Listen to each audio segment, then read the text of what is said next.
Olá, muito boa noite. Meu nome é Fernando Laveira, eu sou do Afrobras News e esse aqui é mais um programa de entrevistas que a gente traz para vocês. Antes de começar a nossa entrevista, eu quero dizer que a Universidade Zumbi dos Palmares, que é de onde a gente está gravando esse programa, é a primeira universidade do Brasil e da América Latina que tem esse viés, esse recorte racial e de diversidade. Então, convido a vocês a participarem e sempre olharem os nossos produtos. Muito bem. Antes, eu quero fazer a minha descrição. Eu sou um homem negro, uso barba e estou vestindo uma camisa azul.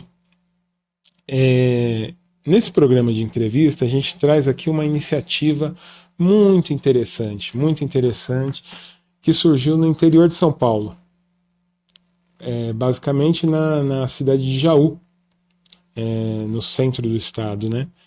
Eu trago aqui Rodrigo Carvalho, que é idealizador da revista A Voz. É uma revista direcionada ao público negro. É uma revista que tem esse recorte racial, esse jeitão, né, da negritude brasileira.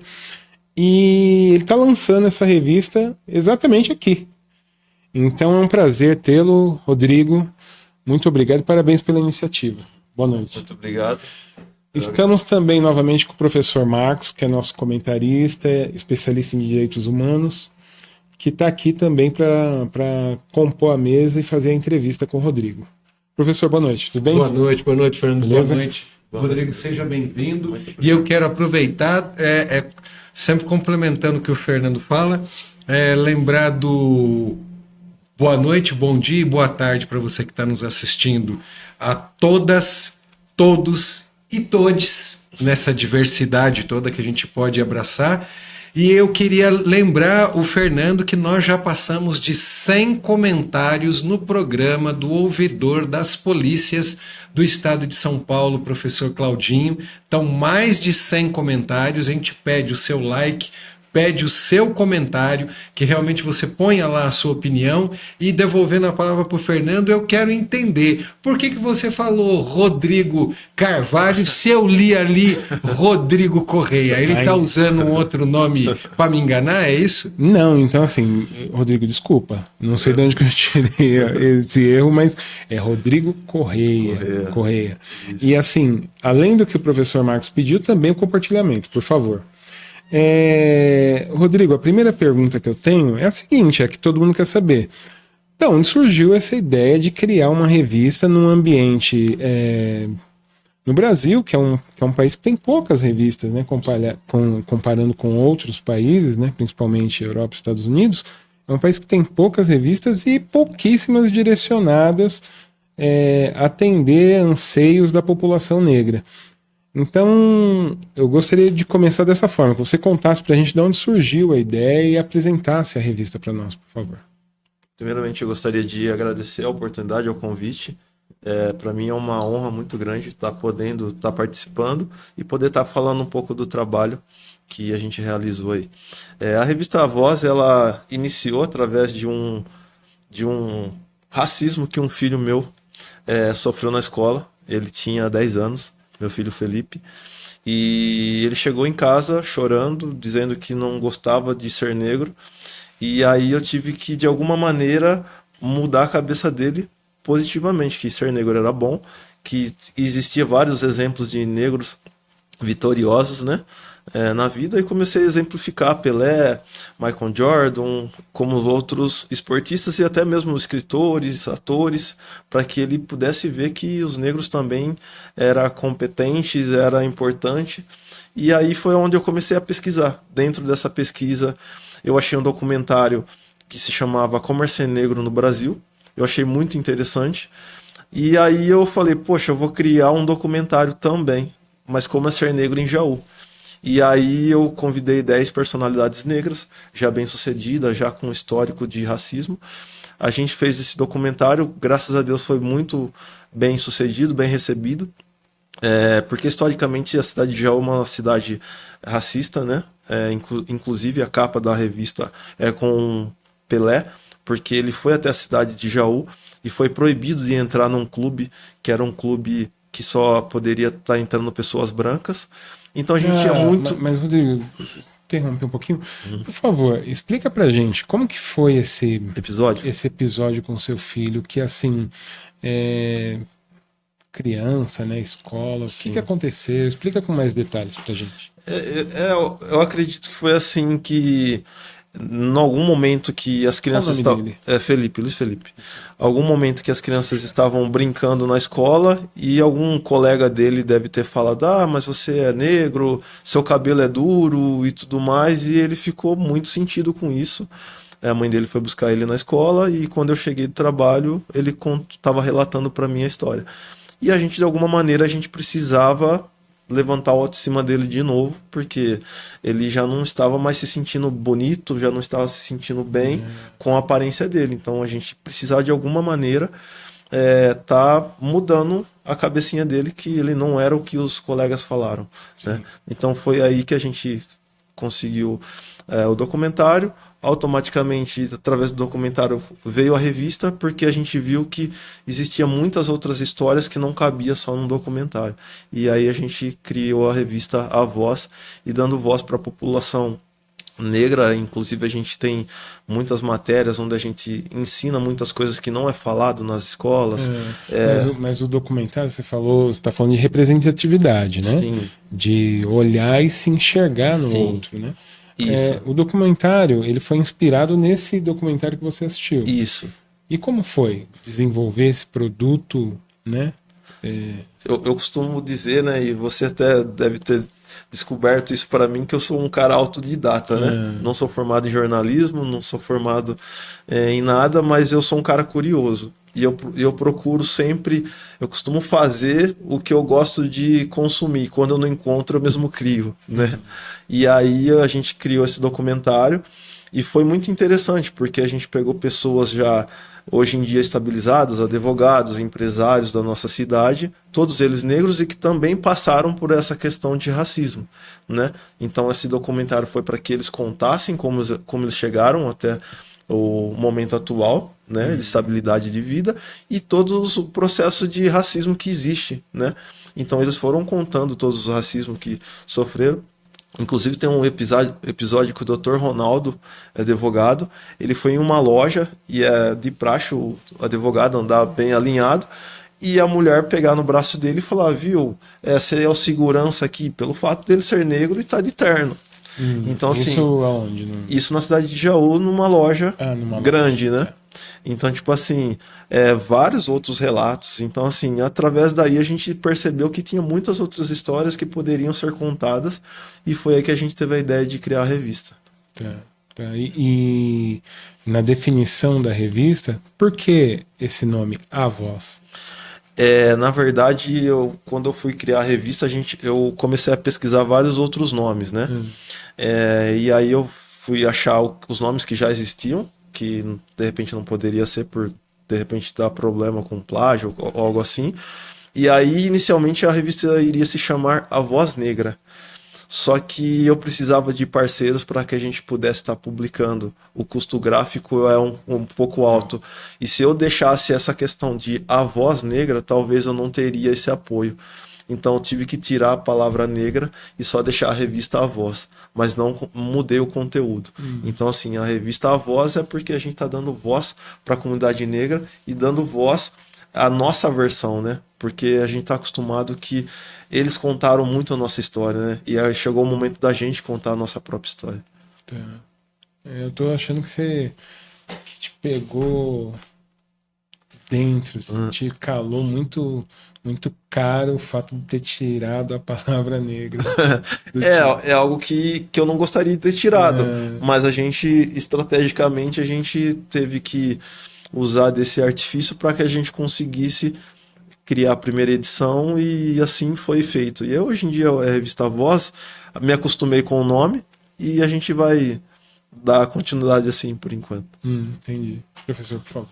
Eu, mais uma vez, parabenizando as perguntas do Fernando, e eu fico muito triste e fico solidário aí com o seu filho xará do Fernando, porque é uma coisa assim muito triste quando a gente passa por essas situações, mas do couro sai a correia, né? Sim. Às vezes, se a gente não passa por uma situação limite, a gente não acorda e não tem uma reação, né? Que toda ação geralmente corresponde a uma reação, né? Sim.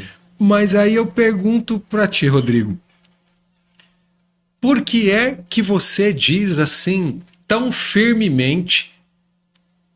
Antes de falar disso, eu queria mandar um abraço para minhas sobrinhas que estão lá em Jaú, na cidade de Jaú, para a Miriam, né, que é minha cunhada, uma grande parceira, é um pessoal que trabalha lá vive e trabalha lá em Jaú, né, com muito respeito, muito amor por Jaú, mas como eu falei aqui nos bastidores, que a sociedade é racista, a sociedade brasileira, e é um grande mito que a sociedade brasileira não é racista, e que é cordial e que é bonzinha, você já chutou o pau da barraca e falou: Jaú é uma cidade racista.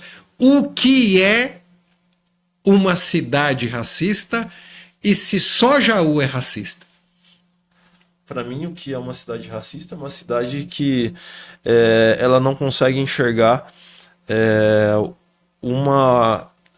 como dar oportunidade para as pessoas que sofreram muito mais, né, em relação à questão da escravatura, é a questão estrutural, né, porque o negro sofre essa questão estrutural, a gente nos olhos deles a gente é marginalizado, a gente sofre muito com a questão de, tipo assim, preconceito em si. Ah, mas ele é negro, será que ele é capaz? Será que ele pode? Será que ele não vai me roubar? E historicamente, estruturalmente, é isso daí. E assim, a cidade não dá oportunidade, por mais que exista algumas pessoas que procuram dar alguma educação cultural, e a cidade não aceita, não acolhe, e sem contar no dia a dia, que a gente enxerga que as pessoas veem o negro como uma pessoa que tem menor capacidade do que uma pessoa de pele clara. Então eu acredito que uma cidade racista é uma cidade que não dá oportunidade e não procura igualar as questões de problemática que existe até hoje, né? Eu acredito que seja isso. Eu não quero generalizar, mas assim, as cidades mais fora dos polos da capital, as cidades um pouquinho mais para o interior, você acha que essa diferenciação, essa divisão é mais acentuada? Eu tive visitando algumas cidades para esse lado assim, mais indo para o interior do estado de São Paulo e sentindo que às vezes a postura racista, a postura preconceituosa é um pouco mais forte. Você acha que é isso que você sente também na sua cidade? Você acha que fez parte da construção da cidade, que acabou se apropriando do trabalho do negro? Algumas até em cafezais, que a gente sabe, e depois, quando termina, não sabe o que fazer com aquele trabalhador? Exatamente. Não, e mais uma coisa, você é nascido e criado em Jaú? Eu sou nascido e criado em Jaú, uma cidade que eu amo, né? Não estou aqui para falar mal da cidade, muito pelo contrário, eu só acredito que a gente poderia ter políticas públicas que pudessem dar mais ênfase na questão cultural negra. A cidade de Jaú, ela recentemente foi recriado um conselho do negro para poder tratar sobre isso, mas é um conselho que é parado, entendeu? Então, tipo assim, a gente considera que Jaú está muito atrasado, entendeu? Uma cidade de 160 mil habitantes e não tem ninguém que possa dar um conselho psicológico para uma criança que possa sofrer racismo. E foi isso daí que aconteceu com o meu filho. Então, tipo assim, quando eu precisei, eu não tinha com quem conversar para que meu filho ficasse bem.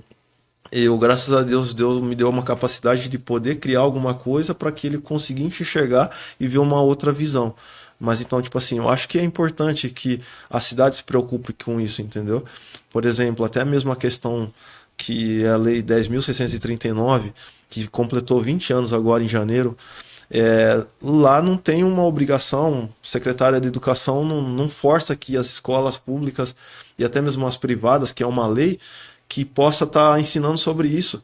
Eu tive o prazer de dar palestra em alguma das escolas que existem lá, e alguma das histórias que eu contava, professoras que davam aulas há 30 anos, ela veio para mim depois da palestra agradecendo e falando que nunca tinha abordado esse tema para nenhum dos alunos. 30 anos dando aula.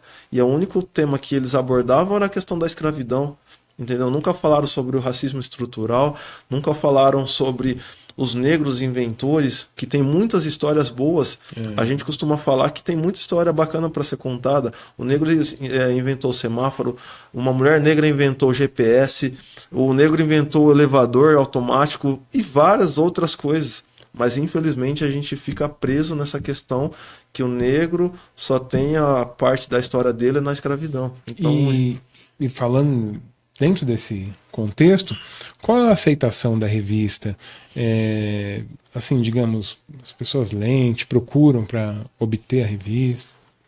Como eu te disse, é um assunto bastante delicado, né? Sim. A gente costuma dizer que a gente coloca literalmente o dedo na ferida, porque a gente aborda alguns assuntos e, infelizmente, muita gente fala, poxa, que legal, que bacana, mas a gente sabe que ainda eles dizem, putz, mais um mimizento.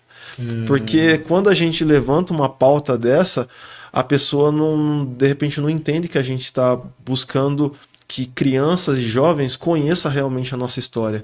E aí eles podem estar, algumas pessoas alegam que de repente a gente, mas tá chorando, não tem diferença, para mim é tudo igual. Então assim, acontece muito disso.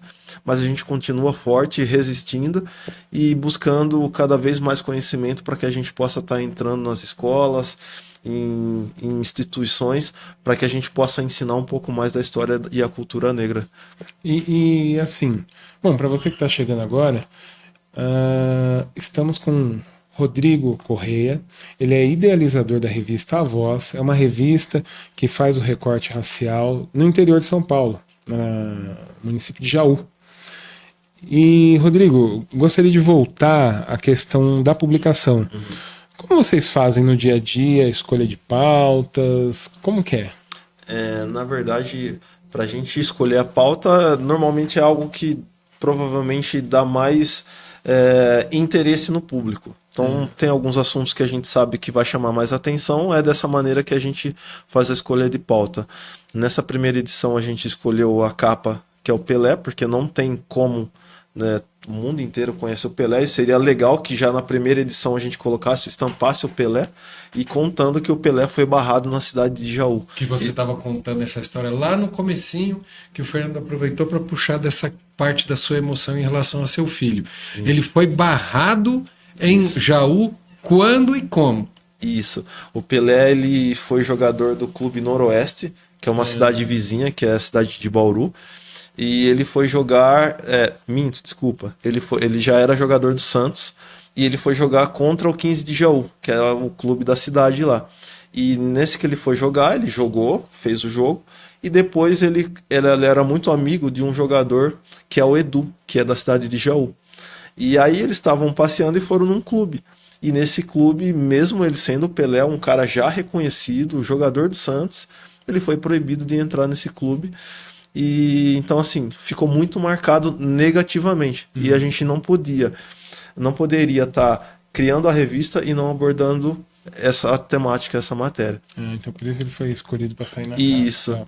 Então, tipo assim, são assuntos que a gente julga pertinente, importante. Inclusive, existe uma praça central na cidade que os negros não poderiam circular dentro dela. E isso daí há menos de 5... Em que época? Em que época é isso? 1960, vamos jogar assim. Então é recente. É muito recente. Ontem, 1970, alguma coisa assim. Historicamente ontem, né? Exatamente. Historicamente ontem. Historicamente ontem. Então os negros eles não podiam circular dentro da praça, eles tinham que circular em volta da praça. Então, tipo assim, fora isso, aconteceu várias outras coisas. Também teve um episódio que a gente conta na revista que existiu o Salão dos Pretos. Esse salãozinho dos pretos, ele foi criado porque os negros não era permitido entrar nos clubes que tinham baile, hoje em dia falado balada, né? Sim. Eles não eram permitidos a entrar nos clubes. Então, assim, existiu uma pessoa que tinha posses, um fazendeiro, doou uma casa ali no centro da cidade, onde os negros criaram esse famoso Salãozinho dos Pretos. E esse nome foi dado pelos Sabe brancos. quem é esse fazendeiro? Sabe? Eu não sei dizer o nome dele agora, mas o nome foi dado desse clube pelos brancos, porque ali só reunia os negros, né? Então ficou o Salãozinho dos Pretos. Mais uma segregação. Mais né? uma segregação. E nessa segregação, se o Fernando me permite, pensa numa coisa muito simples assim. As pessoas geralmente falam assim: não, para mim todo mundo é igual. Esse todo mundo é igual, dependendo de como a gente fala, é uma ofensa. Porque japonês, chinês, coreano não é tudo igual. Né? Convivo com a comunidade Nikkei principalmente há muitos anos e eu sei que é até ofensivo. Não que o japonês não queira ser confundido com o coreano, porque... Não, mas é que, pô, mas você não vê diferença? E outra coisa, você não vê diferença entre eu, japonês, e outro japonês? Como a gente escuta aquelas piadinhas sem graça, né? Que o cara fala assim, não, é um caminhão de melancia, é um caminhão de tomate, é um caminhão com preto ou com oriental ali, que é tudo igual. Sim. Mas espera aí, nós somos 3 homens negros. Sim. E nós somos iguais? Não. Nós somos iguais perante a lei, mas nós somos tão diferentes, tão únicos, com histórias tão diferentes, tão ricas. E será que as pessoas ainda não conseguiram entender, ainda no século XXI, de que não é tudo igual? Exatamente. E que justamente não é, nós não somos iguais. Imagina nós no meio de uma comunidade branca, de uma sociedade de outra cultura, e vocês são todos iguais. Chega a ser ofensivo. Sim. Até porque nós não temos os mesmos privilégios que os brancos têm. Então, nós já não somos iguais, começando por aí. Então, assim, fora as outras questões. Mas é importante... Privilégio, para falar da pergunta. Você falou do Pelé já ser reconhecido. Para que o preto tenha algum tipo de... O preto, o negro, tenha algum tipo de respeito, ele precisa ter dinheiro? É isso? Aos olhos de alguma grande maioria, eu acredito que sim. Não, mas isso no aspecto do interior paulista. Ah, sim, com toda certeza. Isso daí, com toda certeza. Por quê? Porque a partir do momento que você consegue ascender na sociedade, ou através de uma profissão, ou através de uma questão financeira, as pessoas começam a te respeitar. Teve episódios eu sou barbeiro, né, minha primeira profissão. Teve um episódio de um cliente meu, pedi para ficar com o meu carro e eu fiquei com o dele. O carro dele era muito chique, né? Eu cheguei em um restaurante com uma namorada na época, o cara achou que eu era um jogador, entendeu? Porque eu tava com um super carro e eu fui super bem tratado, até estranhei, porque o cara, pode vir senhor, não sei o quê. Até comentei com a pessoa que eu estava na época, ele tá me confundindo. Aí o garçom vinha, aí todo mundo me olhando. Aí a pessoa que estava comigo perguntou: aconteceu alguma coisa? Ah, então, qual o time que o senhor joga mesmo? O cara achou que eu era jogador, então por isso que estava toda aquela polpa, né, me tratando tão bem. Falei: você está me confundindo. Ah, não, achei que o senhor era jogador. Então o senhor é ator, eu te conheço de algum lugar. Então, assim, foi muito uma situação assim positiva, né, mas é estranha, porque... Isso é porque eu cheguei com um carro bacana, com uma pessoa bacana do meu lado, bem vestido e tudo mais, então a pessoa adquire um respeito, porque você, teoricamente, você está bem, ascendeu legal, está bem financeiramente, de repente é por isso. Mas eu não sei se você está rico hoje com a voz, mas eu digo uma coisa, você é um homem perigoso, muito perigoso, com essa postura, com esse veículo de comunicação, exercendo o seu direito de comunicação previsto pela Constituição Federal, tá? E com essa outra arma perigosíssima, que é o autodidatismo. Talvez a arma mais perigosa que você tenha na mão seja o autodidatismo, porque a gente sabe que não precisa ser jornalista, ter faculdade de jornalismo decidido pelo STF para que se possa fazer atividade jornalística pelo bem da liberdade de expressão, ainda que eu respeite muito a formação formal, sou professor universitário, e acredito que a faculdade ela é imprescindível para que se melhore melhore esses conhecimentos teóricos para a gente poder colocar na prática. E talvez a continuidade das faculdades de jornalismo, de comunicação social, ou talvez o modelo que o Japão, que os Estados Unidos têm, Fernando sabe melhor até do que eu, que é um jornalista que trabalhou na Isto É, cuida da comunicação aqui da Universidade Zumbi dos Palmares, está mais antenado ainda do que eu nessa área. O cara faz uma graduação ou numa área específica, e ele vira um jornalista mais de nicho, porque ele acaba depois fazendo uma pós-graduação ou um MBA, mas assim, para ele aprender a colocar aquilo no papel, mas ele procura um nicho. Mas ele procura sempre uma formação acadêmica para quê? Para dar uma base para aquilo que ele está escrevendo. Mas no final, sem o autodidatismo, sem a vontade, não tem faculdade que conserte o profissional. Não existe. Né? O autodidatismo, a vontade de aprender é o mais importante.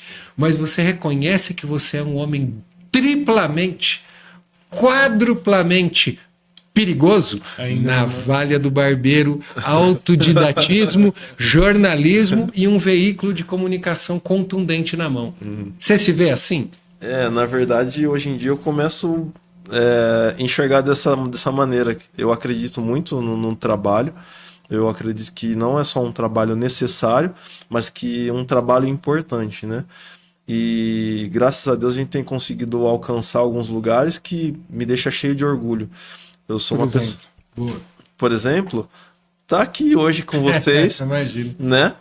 Podendo estar falando do trabalho, que para mim é um orgulho. Eu sempre via lá do meu interior, faculdades Zumbi dos Palmares, e via presidente da República aqui sempre apoiando os trabalhos e tudo mais. De repente eu tendo esse espaço, né, para poder falar dos trabalhos que eu consegui realizar e que continuo realizando, porque vai sair a segunda edição da revista, né?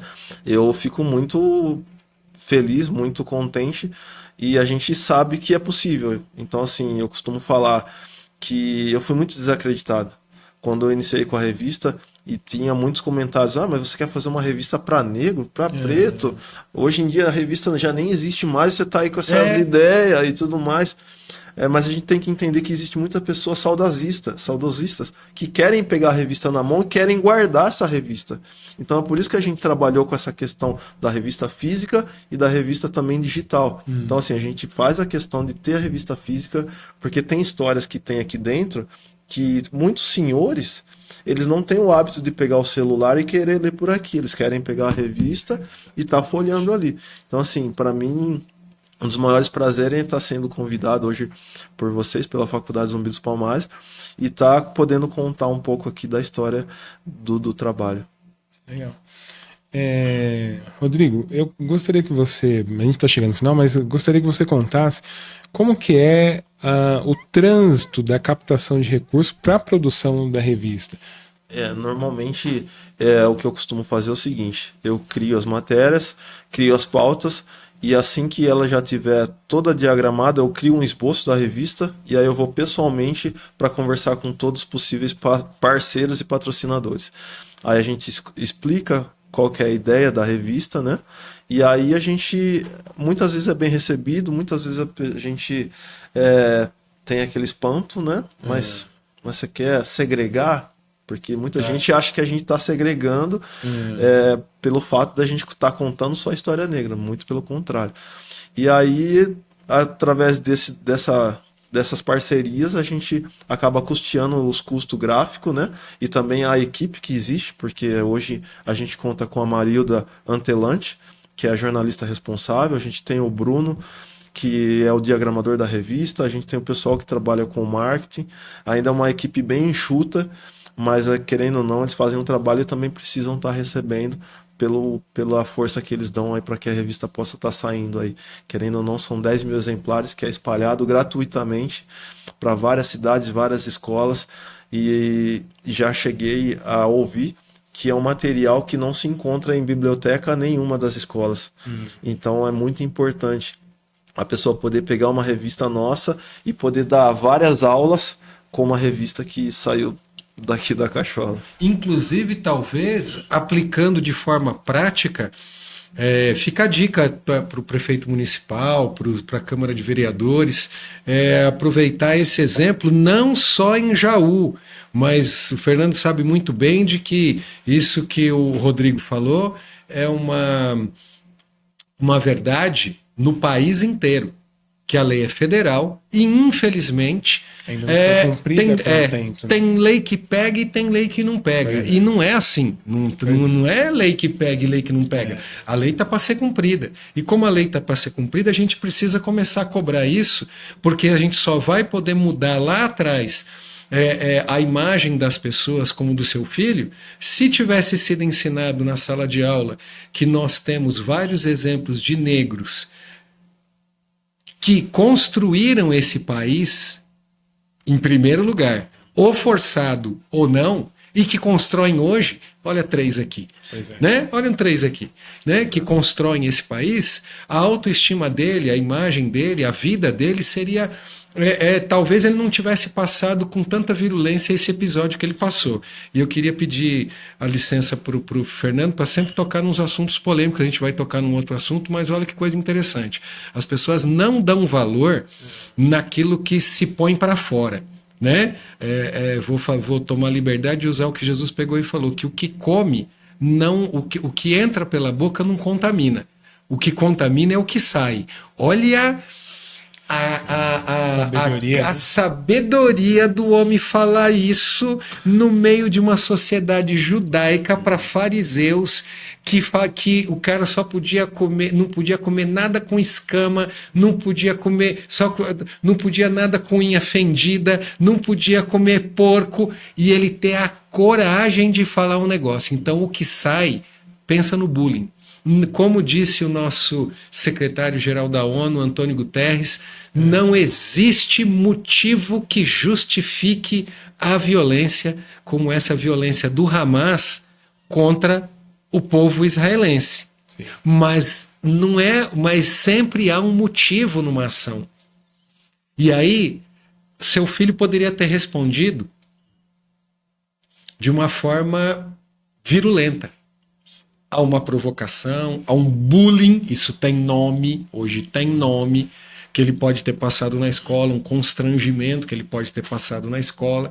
Então esse é um pano de fundo. A gente precisa cumprir essa legislação que não surgiu à toa. O objetivo teleológico é mostrar as diferenças e, mostrando as diferenças, valorizar o povo negro, para que não haja essa segregação, que as pessoas conheçam o valor do povo negro. E fica a dica para o prefeito, do atual prefeito de Jaú, a Câmara de Vereadores e dos outros municípios brasileiros, que podiam muito bem fazer, no interesse público, um projeto de lei para fomentar, não é pagar todos os seus custos, mas fomentar uma publicação, porque eu tive jornal e eu pegava empenho na prefeitura, e é normal, chega o jornal oferece um espaço dentro do jornal, ou para divulgar os eventos da prefeitura, ou para colocar algumas matérias da assessoria de imprensa da prefeitura. Não é para falar bem do prefeito, não é para falar bem de vereador, é para fazer público, faz a comunicação pública, ele chega com a notinha lá, geralmente 15 dias, recebe o empenho, está feito o serviço, o interesse público está previsto. A nova lei de licitações prevê esse tipo de serviço, não é nada ilegal, e seria uma grande política pública, não só para Jaú, mas para todos os municípios brasileiros. Simples. Com certeza.